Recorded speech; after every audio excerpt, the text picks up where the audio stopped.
Okay, so today we're going to unlock 5, let's call them secret weapons, especially for ambitious, introverted professionals. If you're ready to make a much bigger impact without, completely changing who you are, this is the arsenal for you.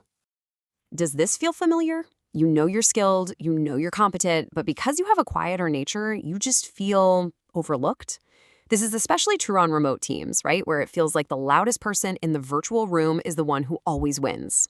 Now imagine your CFO, or maybe even your CEO, saying exactly that after you speak. That's the real goal here.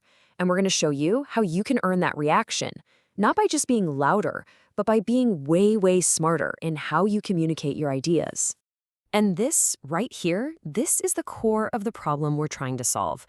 Real influence isn't about how loud your voice is, it's all about the strategy behind your words and your actions. That old advice to just speak up more, it just doesn't work for a lot of us. Okay, take a look at these 2 columns. So many people get completely stuck on the left side, chasing what we'll call loud visibility. But the real power, the kind of influence that executives actually notice and reward, that's all on the right, strategic influence. Today is all about mastering the skills in that right-hand column. So these are your new secret weapons. And let me be clear, these are not your typical generic self-help books. Nope. These are packed with tactical frameworks that are super highly valued in top US and European companies. This is your personal arsenal for building some real executive presence. First up, we have what is, honestly, the absolute foundation for strategic communication. The main idea is actually simple, but it is revolutionary. Always start with your answer first. This principle teaches you how to structure literally every piece of communication, your emails, your reports, your presentations, to be instantly clear and incredibly persuasive. The application here is just so practical. So instead of walking your CFO through all the data points and then, finally, landing on your conclusion, you lead with it. You say, we should divest from this unit, and here are the 3 reasons why. It immediately frames you as someone who is decisive, and it shows you respect the executive's time. That is a hallmark of leadership. All right, next up is a book by a former FBI agent that decodes nonverbal intelligence. And the key takeaway? Well, authority isn't projected through volume, it's projected through displays of comfort and confidence. In our world of nonstop video calls, mastering this is frankly a non-negotiable skill. We're talking about subtle shifts that make a huge difference. Maintaining good posture on a Zoom call, using really deliberate hand gestures, and minimizing any fidgeting. This isn't about being fake.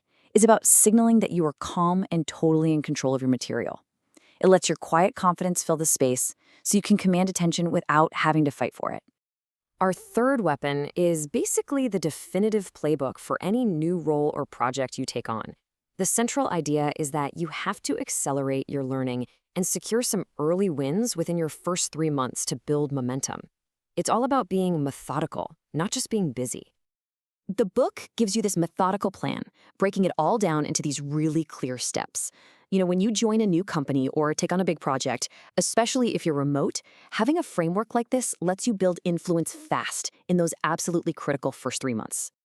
And here's why this is so critical. By following a structured plan, diagnosing the business, building alliances, delivering a tangible result quickly, you prove your value almost immediately. Executives see someone who is proactively shaping their role.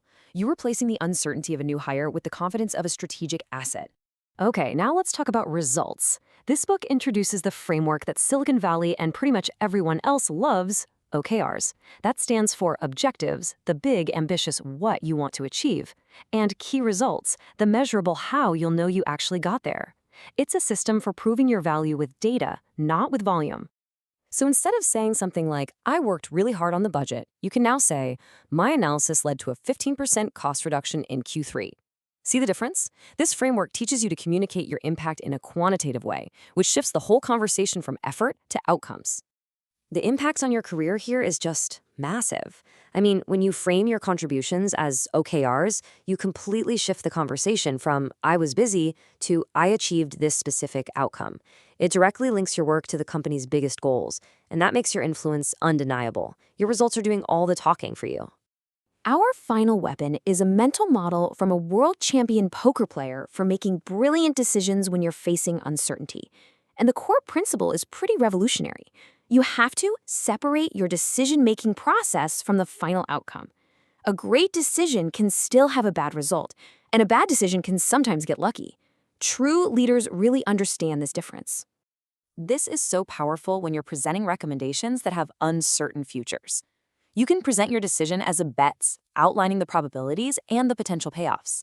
This shows leadership that you're not just a number cruncher, you're a strategic thinker who gets risk, who weighs possibilities, and who makes thoughtful, defensible choices.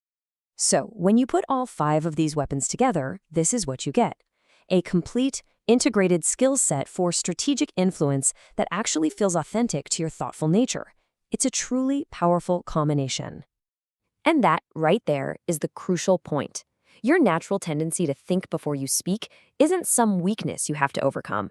By combining that thoughtfulness with these powerful frameworks, you transform it into your greatest strategic advantage. So, the only question left is, which of these weapons are you going to pick up first? Think about where you can make the biggest impact right now, and go out there and start building your executive presence today.